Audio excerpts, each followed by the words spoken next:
In this video, we show you how to install the BOS Frame Cover Kit Pro on a BMW R 1300 GS and GS Adventure. This is the Frame Cover Kit Pro.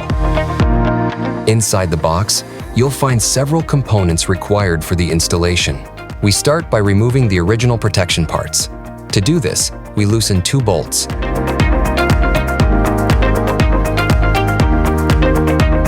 We will reuse the original bolts, but add the supplied plastic washer.